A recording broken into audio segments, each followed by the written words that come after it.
சீரியல்களின் full எபிசோடுகளை Sun டிவியில் ஒளிபரப்பான உடனே எக்ஸ்க்ளூசிவாக சன் நெக்ஸ்டில் மட்டும் ஃப்ரீயா பாருங்கள். பாட்டி, இவன் எதுக்கு சும்மா சும்மா இங்க வந்துட்டு இருக்கான்? நான் இவனை வரக்கூடாதுன்னு சொல்லிருக்கேன்ல. என்ன வேணுமா இவனுக்கு? அறிவு இருக்கா உனக்கு? நீ என்ன பெரிய இவளா? என்ன நினைச்சிட்டு இருக்க உன் மனசுல? உன் மேல ஒரு பெரிய மரியாதையை வச்சிருந்த. நீ இவ்வளவு கேவலமா நடந்துப்பேன்னு நான் கொஞ்சம் கூட எதிர்பார்க்கல மீனா. நான் என்ன பண்ண? எதுக்கு இப்படி கத்திட்டு இருக்க? ஏன் அவமானமா இருக்கா உனக்கு? நீ செஞ்ச வேலையால என் குடும்ப கௌரவத்தை இழந்திருந்தா கூட பரவாயில்ல. கொஞ்சம் மான மரியாதையோட வாழ்ந்துட்டு இருந்தோம். அது பிடிக்கலையா உனக்கு? ராம், நான் இப்ப என்ன பண்ண? நீ இப்படி பேசிட்டு இருக்க? பேசாத. நீ பண்றதெல்லாம் பண்ணிட்டு என்ன பண்ணேன்னு கேக்குற? ஐயா ராம, என்னையாச்சு? என் பேத்தி என்ன பண்ணா? எதுக்கு நீ இப்ப இவ்வளவு கோவமா பேசுற? பேத்தி இவன் அப்பாவை ஊர் முன்னாடி கேவலப்படுத்த துடிக்கிறா.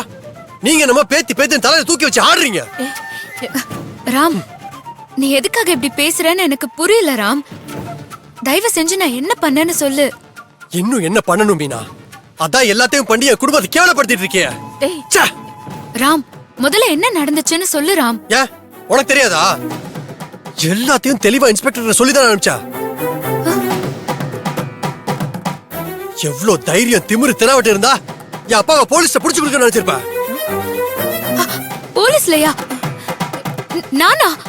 அடே அப்பா, உனக்கு ஒண்ணுமே தெரியாது பாரு. என்ன அம்மா ஆக்டிங் குடுக்குற? ராம், ப்ளீஸ் ராம், என்ன நடந்துச்சுன்னு முதல்ல சொல்லு. மீனா, நீ நினைச்ச மாதிரி ஒண்ணுமே நடக்கல. முதல்ல அதை தெரிஞ்சுக்கோ.